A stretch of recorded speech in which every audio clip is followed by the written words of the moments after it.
है। जब जब मोदी अमित शाह डरता है, पुलिस को आगे करता है। जब जब मोदी अमित शाह डरता है, पुलिस को आगे करता है। जब जब मोदी अमित शाह डरता है, पुलिस को आगे करता है। राहुल गांधी जिंदाबाद, जिंदाबाद जिंदाबाद। राहुल गांधी जिंदाबाद, जिंदाबाद जिंदाबाद। जय जय जय जय जय भीम, जय भीम जय भीम, जय जय जय जय जय भीम, जय भीम जय भीम, जय जय जय जय जय भीम, जय भीम जय भीम। सर, अमित शाह जी की माफी से काम चल जाएगा या बात आगे की होगी? कांग्रेस पार्टी देवेंद्र यादव जिंदाबाद काजी निजामुद्दीन साहब जिंदाबाद, जिंदाबाद जिंदाबाद। काजी निजामुद्दीन साहब जिंदाबाद। कि भारतीय राजनीति की कल्पना जो है अंबेडकर को दरकिनार करके हो सकती है क्या कभी? कभी भी नहीं हो सकती। बाबा साहब इस देश की वो धरोहर है जी। जिसको गिरा पाना भारतीय जनता पार्टी और नरेंद्र मोदी के नेताओं के बस की बात नहीं है। गिराना चाहते हैं, लेकिन देश की जनता ने 2024 में जब उन्होंने कोशिश की उस धरोहर को गिराने की, तो देश की जनता ने उन्हें खुद बैसाखी पर ला करके खड़ा कर दिया। ये देश के जनता बाबा साहब को भारतीय जनता पार्टी कितनी कोशिश कर ले गिराने की, इस देश के संविधान को ख़त्म करने की, लेकिन उनके ये सपने केवल सपने ही रहेंगे, वो कभी खत्म नहीं हो सकता। आपको लगता है कि इनडायरेक्टली तरीके से जो है संविधान को बदलने का कुत्सित प्रयास हो रहा है? कुत्सित प्रयास संविधान बदलने का इन्होंने कर रखा है, मन बना लिया था, लेकिन कांग्रेस पार्टी और राहुल गांधी जी ने उनके खिलाफ ऐसी लड़ाई लड़ी, इस देश को जनजागरण करने का काम किया। इस देश के दलित, पीड़ित, शोषित, वंचित, आदिवासी, किसान, नौजवान, महिलाएं सब खड़े हो गए कि अगर ये देश का संविधान ही खत्म हो जाएगा तो हमारा अस्तित्व खत्म हो जाएगा। वो कहते हैं हम जातिवाद में विश्वास नहीं करते, हम जो है हिंदुत्व में जो है विश्वास करते हैं और सभी जाति के लोग जो है हिंदू हैं। पहले एक आदिवासी पर जब उसके मुंह पर पेशाब किया जा रहा था तो वो भारतीय जनता पार्टी का ही कार्यकर्ता था। जी जी जी। एक दलित के बेटे को मऊ में अगर घोड़ी से ये कह करके उतार दिया गया कि तू दलित है, तेरे को घोड़ी पर चढ़ने का कोई अधिकार नहीं है, तो ये वो भारतीय जनता पार्टी के ही लोग निकले। तो आप समझ सकते हैं कि भारतीय जनता पार्टी और संघी दलितों का कितना सम्मान करते हैं, बाबा साहब के संविधान का कितना सम्मान करते हैं। 75 सालों में अभी तक भी आपका शुभ नाम क्या हुआ? मैंने आपका नाम, मेरा नाम आकाश मदान है। आकाश मदान जी, 75 साल में भी स्थितियां बदलती हुई नहीं दिखाई देती। आज भी यदि कोई दलित यदि घोड़ी पर चढ़ के बारात जाना चाहे तो उसका उत्पीड़न होता है। कई सवर्णों के जो है मोहल्ले हैं जिसमें अनुसूचित जनजाति का आदमी चप्पल जूते पहन करके नहीं जा पाता। क्या कमी रह गई जो 75 साल में जो है हम इन दूरियों को जो है इन फासलों को हम तय नहीं कर पाए? ये इस देश का दुर्भाग्य रहा है। बाबा साहब अम्बेडकर जी ने इस दुर्भाग्य को इन स्थितियों के कारण ही बाबा साहब ने इस संविधान की रचना की, जिसमें जिन दलितों को अधिकार नहीं थे जूता पहनने के, उस समय कमर पे झाड़ू और आगे हांडी होती थी कि दलित की परछाई अगर पड़े तो वो झाड़ू से साफ होता चले, और दलित कहीं थूके तो वो थूक भी लोटे में जाए। उन परिस्थितियों से बाबा साहब लड़े थे, लेकिन उस समय भी ये संघी और भाजपाई के लोग ऐसे थे जो बाबा साहब के पुतले फूकते थे। अमित शाह के पुरखे ऐसे थे जो उनके पुतले फूकते थे, उनको गालियां बकते थे। ये वो मनुवाद जो मनुवाद की जो है विचारधारा है, वो कहीं दलित शोषित वर्ग को जो है सूटेड बूटेड नहीं देखना चाहते। मनुस्मृति को मानने वाले कभी संविधान को नहीं मान सकते। ये लोग मनुस्मृति को मानने वाले हैं। भारतीय जनता पार्टी और संघ के लोग मनुस्मृति को मानने वाले लोग हैं, और राहुल जी ने संसद में कहा है कि लड़ाई मनुस्मृति और देश के संविधान की है। जब ये बात राहुल जी ने कही तो इनके मन में जो था वो इनके मुख पर आ गया, और जब मुख पर आ गया तो उन्होंने बाबा साहब का अपमान कर डाला। ये जातिगत जनगणना यदि जिस पर कि अभी सबसे मजबूत स्टैंड बार बार जो है राहुल गांधी जातिगत जनगणना कराने की बात करते हैं, क्या जातिगत जनगणना हो जाने के बाद जो है बहुसंख्यक समाज जो है अनुसूचित जाति, आदिवासी और ओबीसी का वर्ग जो ही निकलेगा?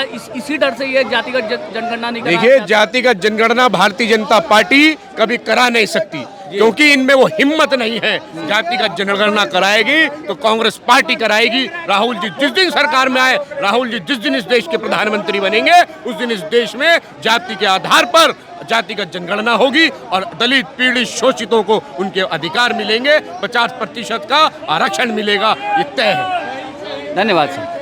बाबा जी का ये क्या शुभ नाम हुआ सर आप? मेरा नाम जयचंद घाबरिया, मैं महासचिव दिल्ली पटपड़न जिले में हूँ, कांग्रेस कमेटी से। मैं थोड़ा अलग सवाल पूछूंगा जरा जो और लोग पूछ रहे हैं उनसे थोड़ा अलग पूछूंगा। 240 सीट की सरकार है ये, जी ठीक है। इसमें जो है 2 दलों की बैसाखी है, एक चंद्रबाबू नायडू की पार्टी की जो है बैसाखी है, प्लस नीतीश कुमार की जो है बैसाखी है।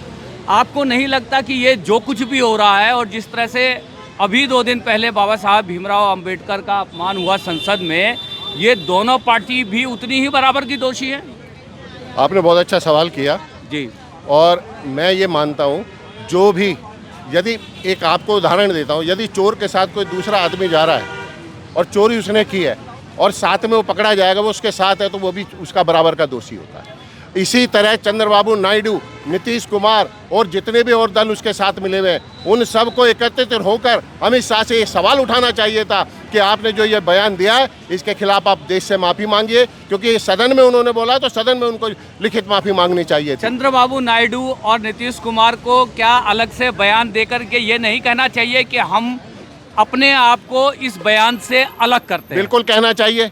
अगर जो उन्हें सत्ता का प्रेम नहीं है तो उनको ये कहना चाहिए कि हम बीजेपी के इस बयान से, अमित शाह के इस बयान से बिल्कुल अलग हैं, हमें इसमें इन्वॉल्व ना किया जाए, हम बिल्कुल अपने आप को अलग करते हैं। क्योंकि ये बयान इतना बड़ा निंदनीय है कि देश का हर नागरिक इसका विरोध करेगा। अगर जो ऐसा नहीं होगा तो चंद्रबाबू नायडू और नीतीश कुमार के खिलाफ भी प्रदर्शन होगा।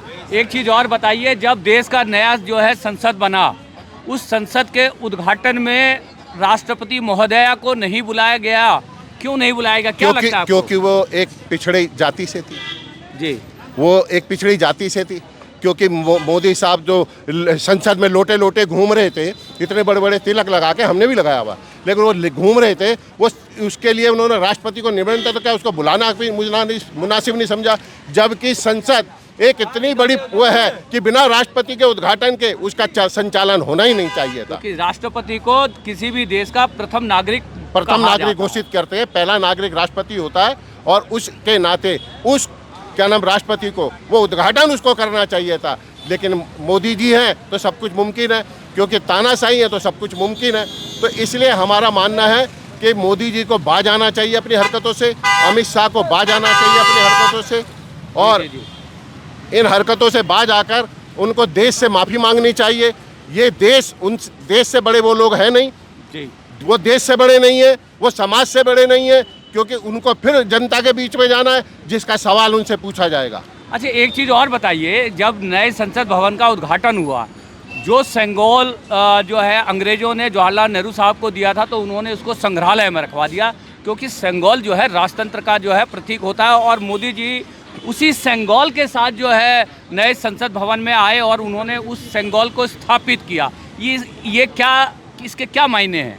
देखिए, मोदी जी नेहरू जी की नकल करना चाहते हैं। जी जी जी, वो नेहरू जी की नकल करना चाहते हैं, लेकिन उस पर कहीं से कहीं तक वो खरे नहीं है। संगोल जिस म्यूजियम में रखा था वो रखा रहना चाहिए था, उसको वहाँ लाने की आवश्यकता नहीं थी। ये उन्होंने एक प्रोपेगेंडा और ड्रामा फैलाया जो वो नहीं करना चाहिए था। उस संगोल के जरिए वो ये दिखाना चाहते थे कि ये मैंने स्थापित किया आज की डेट में, जो वो नहीं होना चाहिए था, वो गलत था। और वो मोदी जी उनके खिलाफ, मोदी जी के खिलाफ एक काफ़ी ये मीडिया में हर चीज़ में इस पर सवाल खड़े हुए कि इसकी संगोल की ज़रूरत क्या थी। रामनाथ कोविंद साहब को और राष्ट्रपति महोदया को जो है राम मंदिर के प्राण प्रतिष्ठा के कार्यक्रम में भी नहीं बुलाया गया, ये सब क्या मानसिकता है? मैं अभी आ रहा हूँ, 2 मिनट में आ रहा हूँ, बस 2 मिनट। वो ये मानसिकता है कि ये अभी जो कल परसों जो बयान दिया गया जी, ये मानसिकता दर्शाती है दलित विरोधी जी, ये मानसिकता दर्शाती है कि राष्ट्रपति भी सेफ नहीं है दलितों में। बना जरूर दिया अपनी वोटों की खातिर, लेकिन वो राष्ट्रपति किसी भी कहीं पर भी, अगर जो कहीं पर कोई उद्घाटन करना हो, कोई बड़ा कार्यक्रम करना हो, तो राष्ट्रपति की कहीं पर भी कोई गरिमा ये महसूस नहीं करवाते, जो कि राष्ट्रपति पहला नागरिक होता है, राष्ट्रपति सर्वोच्च होता है। अगर जो राष्ट्रपति चाहे जब संसद या उसको अपनी क्या नाम शक्तियों से भंग कर सकता है। और राष्ट्रपति एक ऐसा नागरिक होता है, भारत का प्रथम नागरिक राष्ट्रपति होता है, जिसकी गरिमा ये बिल्कुल इन्होंने गिरा दी है, बिल्कुल नीचे गिरा दिया इन्होंने राष्ट्रपति की गरिमा को भी, जो ये कुछ भी कर सकते हैं, क्योंकि ये तानाशाह हैं, इन्हें कोई राष्ट्रपति से मतलब नहीं है। सिर्फ आज के ज़माने में, आज के दौर में गृह मंत्री अमित शाह और मोदी, यही जो सब कुछ है, यही दोनों हैं, और यही दोनों जो चाहे वो कर रहे हैं। इन्होंने अपने इनकी संसद में भी, इनकी पार्टी में भी, इनके सामने कोई मुंह उठा के बात नहीं कर सकता, कोई बता नहीं सकता। अब इनके क्या बीजेपी के अंदर दलित नहीं है किसी की हिम्मत? आपके चैनल के माध्यम से मैं ये कहना चाहूँगा कि जो भारतीय जनता पार्टी में दलित हैं, पिछड़े हैं, उन सबको एकत्र होकर अमित शाह से माफ़ी मंगवानी चाहिए। अमित शाह को कहना चाहिए कि अगर जो हम पार्टी में जुड़े हुए हैं तो बाबा साहब की वजह से जुड़े हुए हैं, आपको माफ़ी मांगनी होगी। बीजेपी के कार्यकर्ताओं को सत्ता मुँह छोड़ना होगा, बीजेपी के दलित कार्यकर्ताओं को सत्ता मुँह छोड़ना होगा और उनको अमित शाह से माफ़ी मंगवानी होगी। बहुत बहुत धन्यवाद सर। तो देख रहे हैं जिस तरह से अमित शाह जी के एक बयान पर कितना घमासान मचा हुआ है और कितना आक्रोश है बाबा साहब के सिपाहियों के बीच में, जो बाबा साहब को ही अपना इष्ट मानते हैं, बाबा साहब को ही अपना भगवान मानते हैं। और मैं ऐसे कितने ही दलित भाइयों के घर आता जाता रहा हूँ, मेरे मित्र हैं, मेरे नज़दीकी हैं, जहाँ पर घरों में जो है बाबा साहब का जिस तरह से जो है और हिंदू अपने देवी देवताओं की पूजा करते हैं, उसी तरह से हमारे दलित भाई बाबा साहब अम्बेडकर की अपने घरों में पूजा करते हैं। तो जिस तरह से जो है अम्बेडकरवाद के जो फॉलोअर्स हैं, और अम्बेडकरवाद जो है वो सिर्फ एक जाति विशेष तक ही सीमित नहीं है। आज ये देश पूरा का पूरा देश बाबा साहब के लिखे गए संविधान के द्वारा ही जो है चल रहा है। और वही संविधान की जो शक्तियां हैं, जो उसी शक्ति के तहत मैं भी यहाँ पर अपनी आवाज़ आज़ादी से पुरजोर तरीके से उठा पा रहा हूँ। तो ये सिर्फ़ और सिर्फ बाबा साहब के संविधान ने हम सबको ताकत दी है। वो बाबा साहब किसी विशेष वर्ग के नहीं हैं, और भारत की राजनीति में कोई भी राजनीतिक दल बाबा साहब को दरकिनार करके चुनाव की वैतरणी भी नहीं पार कर सकती।